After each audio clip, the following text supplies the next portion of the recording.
Assalamualaikum warahmatullahi wabarakatuh. Nama saya Muhammad Ilham Fajar, NIM 312310208, kelas TIA 223, Universitas asal Pelita Bangsa. Saya di sini akan menjelaskan beberapa materi. Yang pertama, pentingnya pelajaran Pancasila di kampus.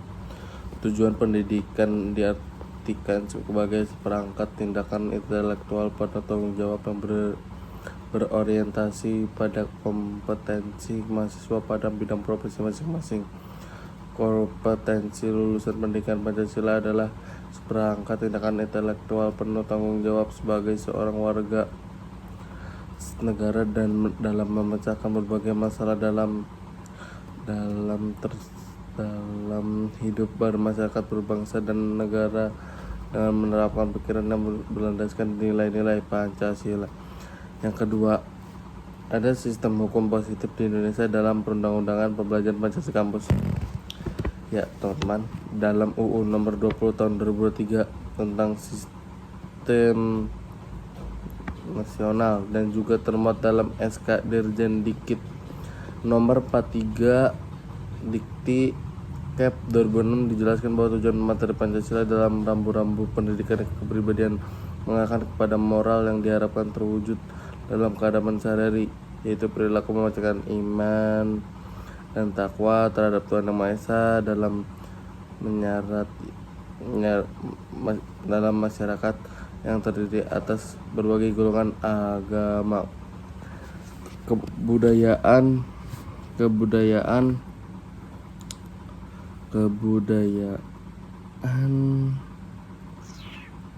dan beraneka ragam kepentingan, memantapkan keberbedaan mahasiswa agar segera secara konsisten menunjukkan nilai dasar Pancasila, rasa kebangsaan dan cinta tanah air dalam menguasai, menerapkan dan mengembangkan ilmu pengetahuan, teknologi dan seni dengan penuh rasa tanggung jawab dan bermoral.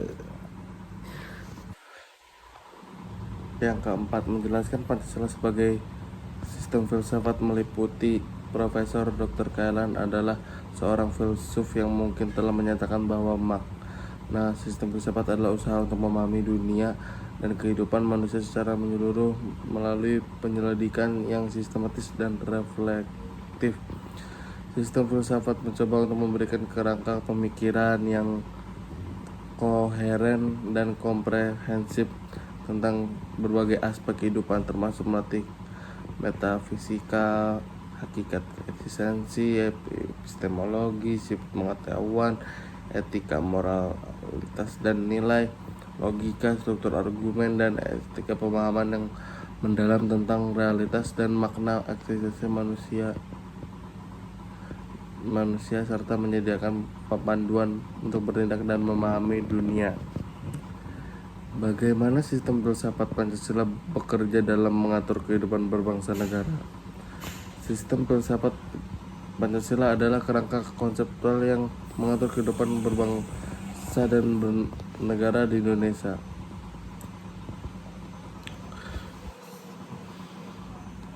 Sistem ini bekerja dengan mengintegrasikan 5 prinsip dasar, yaitu ketuhanan Yang Maha Esa, kemanusiaan yang adil dan beradab, persatuan Indonesia kerakyatan yang dipimpin oleh hikmah kebijaksanaan dalam permusyawaratan perwakilan keadilan sosial bagi seluruh rakyat Indonesia.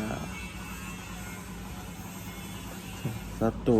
Ketuhanan Yang Maha Esa menegaskan kepentingan keberadaan Tuhan dalam kehidupan bermasyarakat.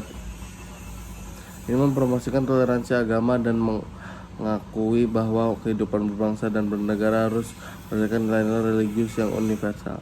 Kedua, kemanusiaan yang adil dan beradab. Contohnya, mendorong penghormatan terhadap martabat manusia, keadilan dan sikap.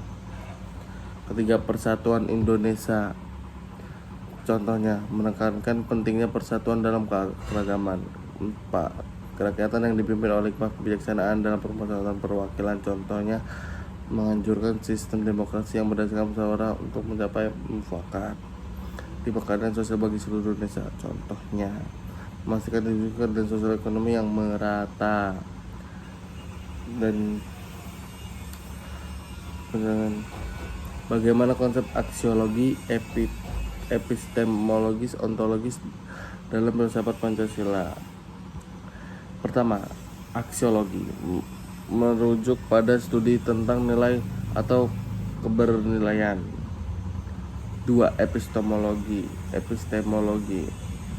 merujuk pada studi tentang pengetahuan atau cara memperoleh pengetahuan. Ketiga, ontologi merujuk pada studi tentang hakikat kenyataan yang ada.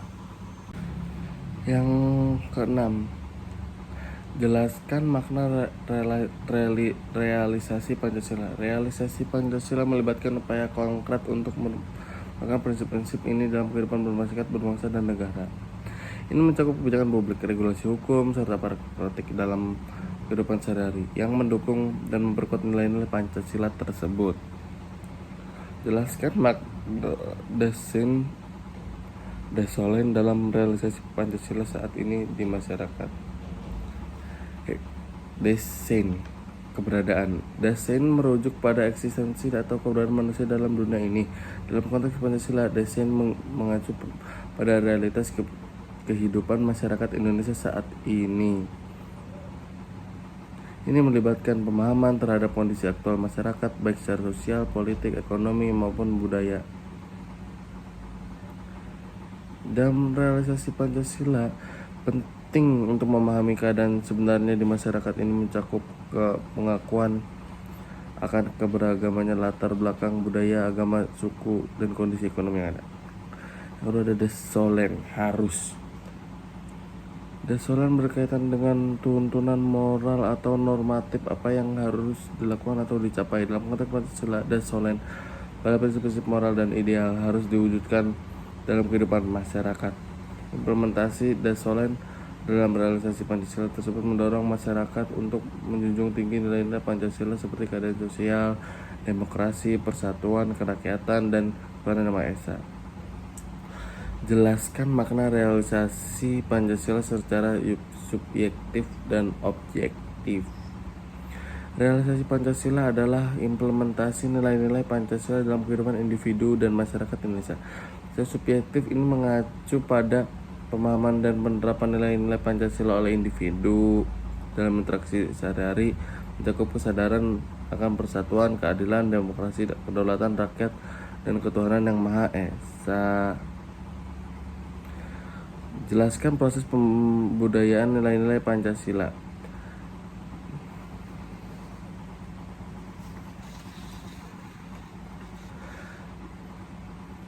Proses pembudayaan nilai-nilai Pancasila melibatkan beberapa tahapan yang penting. 1. Pendidikan. Melalui pendidikan formal dan informal, nilai-nilai Pancasila dapat dipahamkan dan dipelajari.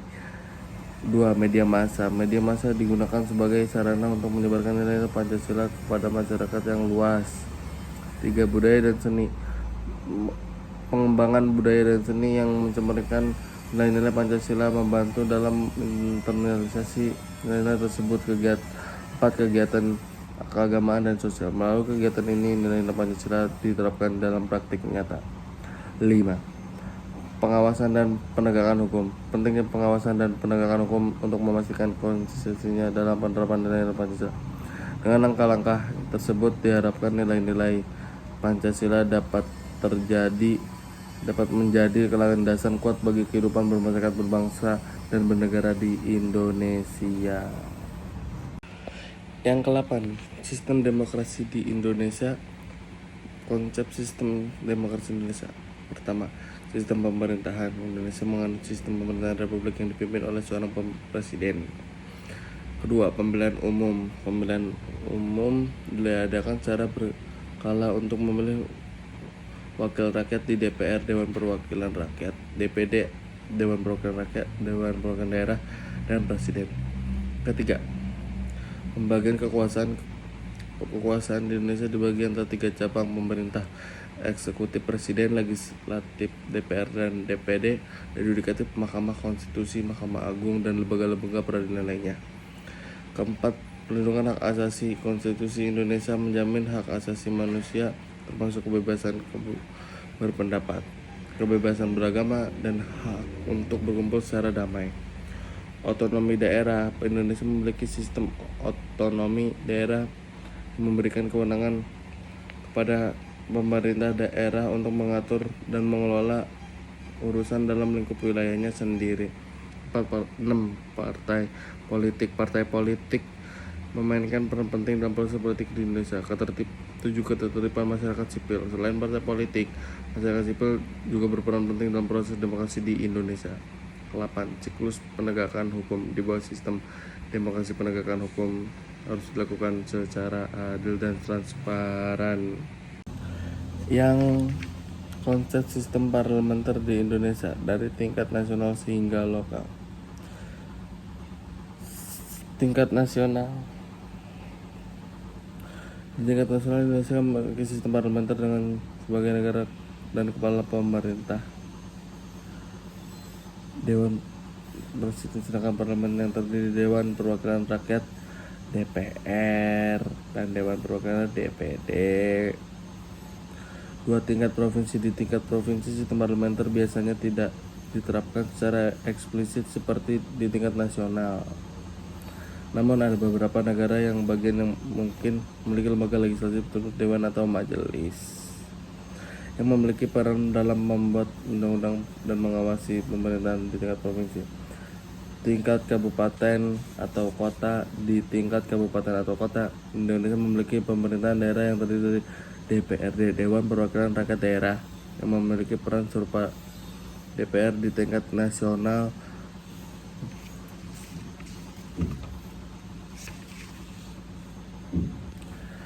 Jelaskan sistem presidensial, parlementer, dan perwakilan liberal. Sistem presidensial adalah sistem pemerintahan di mana kekuasaan eksekutif pada seorang presiden yang dipilih secara terpisah dan independen dari cabang legislatif. Kalau sistem parlementer di sisi lain adalah sistem di mana kekuasaan eksekutif terletak pada cabang legislasi parlemen dan dipimpin oleh seorang perdana menteri atau kepala pemerintahan yang dipilih dari anggota parlemen. Sementara perwakilan liberal atau demokrasi adalah sistem di mana pemerintahan didasarkan prinsip-prinsip liberalisme dan demokrasi perwakilan. Yang terakhir, konsep pembukaan UUD 45 dalam pembentukan hukum positif. Jelaskan masing-masing alinea pada pembukaan UUD Undang-Undang Dasar 45. Alinea pertama. Alinea pertama menyatakan bahwa Indonesia adalah sebagai negara yang merdeka ini. Ini menegaskan kedaulatan Indonesia sebagai bangsa yang merdeka dari segala bentuk penjajahan dan penindasan. Alinea kedua menekankan bahwa kemerdekaan Indonesia adalah hak yang ditemukan oleh rakyat dan harus dipertahankan segala cara. Ini menggarisbawahi konsep kedaulatan rakyat. Alinea ketiga menegaskan bahwa Indonesia adalah bagian dari dunia internasional dan berkomitmen untuk menjalin perdamaian dunia secara kerjasama nasional. Hal ini menunjukkan bahwa Indonesia tidak bersifat isolasionis dan ingin berperan aktif dalam membangun hubungan baik dengan negara-negara lain untuk mencapai perdamaian dan kemajuan bersama. Alinea keempat, kemerdekaan adalah hak segala bangsa dan oleh karena itu segala bentuk penjajahan harus dihapuskan dari muka bumi ini. Merupakan suatu pernyataan moral menegaskan bahwa kemerdekaan bukan hanya hak Indonesia tetapi juga universal, harus dihormati dan diperjuangkan untuk semua bangsa di dunia ini. Setiap alinea dalam pembukaan UUD 1945 mencerminkan nilai-nilai dasar bangsa Indonesia seperti kemerdekaan, kedaulatan rakyat, perdamaian dunia, dan solidaritas internasional.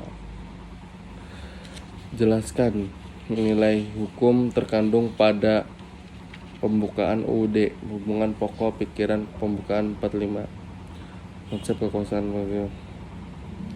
Pertama, kedaulatan rakyat. Pembukaan UUD 1945 menegaskan bahwa segala kekuasaan berada di tangan rakyat.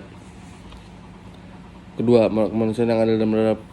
Pembukaan UUD 1945 menegaskan pentingnya penghormatan martabat manusia. Nilai ini dijabarkan dalam berbagai pasal UUD 1945. Yang ketiga, Persatuan Indonesia.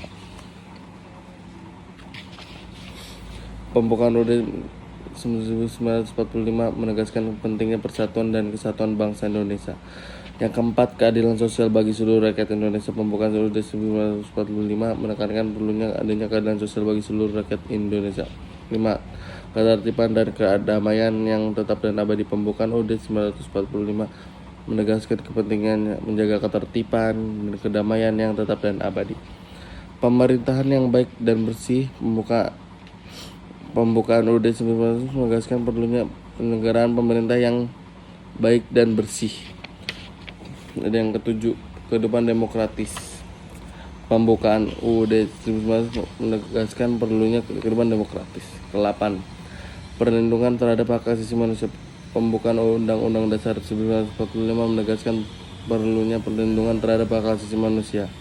Hubungan pokok pikiran pembukaan UUD 1945 dengan pasal-pasal dalam UUD 1945 menggambarkan kesinambungan antara nilai-nilai hukum yang terkandung dalam pembukaan dengan prinsip-prinsip yang diatur secara rinci dalam pasal-pasal konstitusi. Sekian dari saya. Mohon maaf jika ada kurangnya, jika masih ada kurangnya. Kurang lebih segitu saja yang bisa saya sampaikan. Wassalamualaikum warahmatullahi wabarakatuh.